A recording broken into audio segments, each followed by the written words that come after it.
നമസ്കാരം.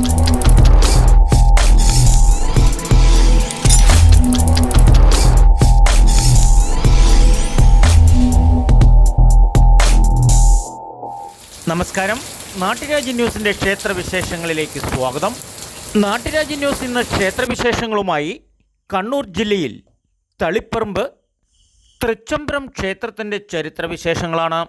മനുഷ്യ മനസ്സിലെ അന്ധകാരത്തെ ഇല്ലാതാക്കുവാനായിട്ടാണ് ക്ഷേത്രങ്ങൾ നിർമ്മിച്ച് അതിൽ ദേവനെ ദേവിയെ പ്രതിഷ്ഠിച്ചിരിക്കുന്നത് എന്ന് ഈ പ്രപഞ്ചം തന്നെ സാക്ഷിയാണ് എന്നുള്ളതിൻ്റെ ഉദാഹരണമാണ് മലയാള മണ്ണിൽ സ്ഥിതി ചെയ്യുന്ന ഈ തൃച്ചംബല ക്ഷേത്രവും ഐതിഹ്യങ്ങളും. ക്ഷേത്രത്തിൻ്റെ പടിഞ്ഞാറ് ഭാഗത്ത് സ്ഥിതി ചെയ്യുന്ന മഹാശിവനും പരബ്രഹ്മ സ്വരൂപനായ ശ്രീകൃഷ്ണ പരമാത്മാവും യോഗീശ്വര മഹർഷിയുടെ ചരിത്രവുമാണ്.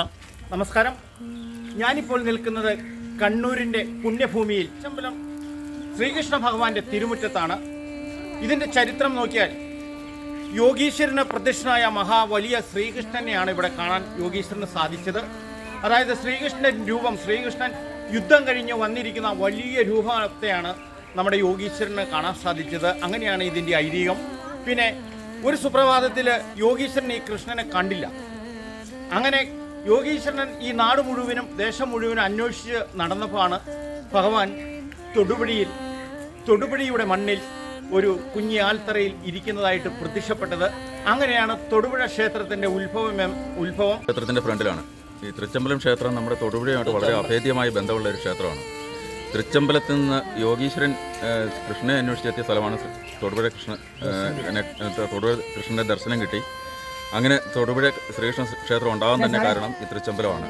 തൃച്ചംബലത്ത് യോഗീശ്വരൻ ഭജിച്ചുകൊണ്ടിരുന്ന ശ്രീകൃഷ്ണൻ്റെ ദർശനം ഒരു ദിവസം ഇല്ലാതെയാകുകയും അദ്ദേഹം വളരെ ദുഃഖിതനായിട്ട് ശ്രീകൃഷ്ണനെ അന്വേഷിച്ച് കുഞ്ഞികൃഷ്ണനെ അന്വേഷിച്ച് നാട് മുഴുവൻ നടക്കുകയും അവസാനം തൊടുപുഴയാറിൻ്റെ തീരത്ത് വിശന്ന് വലഞ്ഞിരിക്കുന്ന കണ്ണനെ അങ്ങനെ കാണുകയും ആ മായയിൽ അദ്ദേഹം അവിടെ കൃഷ്ണനെ ശരിയായി ദർശിക്കുകയും അതിനുശേഷം കൃഷ്ണൻ്റെ ഒരു പ്രതിഷ്ഠ അവിടെ നടത്തുകയും അങ്ങനെ തൊടുപുഴ ശ്രീകൃഷ്ണ സ്വാമി ക്ഷേത്രം ഉണ്ടാവുകയും ചെയ്തു. അത് ഈ ദേശങ്ങൾ തമ്മിലുള്ള ബന്ധങ്ങൾ നമ്മൾ ശ്രദ്ധിച്ചു കഴിഞ്ഞാൽ വളരെയധികം ബന്ധങ്ങൾ നമ്മൾ പല ദേശങ്ങളുമായിട്ടുണ്ട്. മനുഷ്യ രാഷ്ട്രീയവും മറ്റുള്ള എല്ലാ കാര്യങ്ങളും ഇങ്ങനെ നിൽക്കുമ്പോൾ അടുപ്പിക്കാനുള്ള ഓരോ ബന്ധങ്ങൾ നമ്മൾ കണ്ട് ഇപ്പോൾ കൊണ്ടുവന്നുകൊണ്ടിരിക്കുകയാണ്.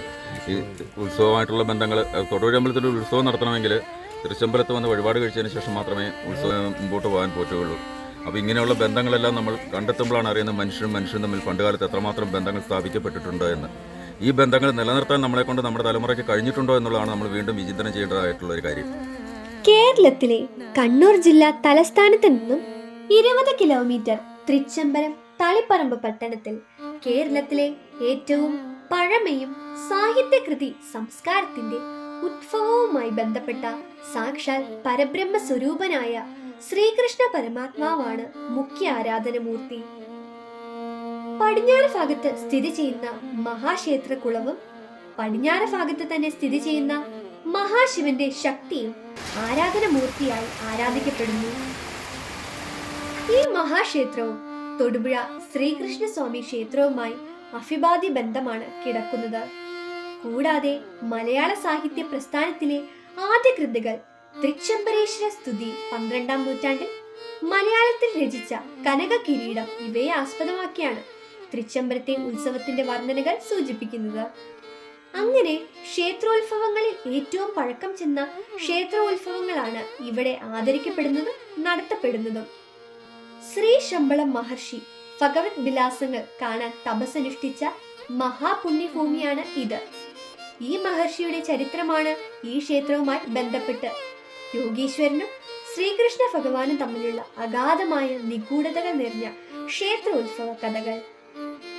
നാട്ടുരാജ്യ ന്യൂസിന് വേണ്ടി കണ്ണൂരിൻ്റെ മണ്ണിൽ നിന്നും തൊടുപുഴയിൽ നിന്നുമുള്ള തീർത്ഥാടന യാത്രാ സഹോദരങ്ങൾക്കൊപ്പം camera and reporting KK Vijayan.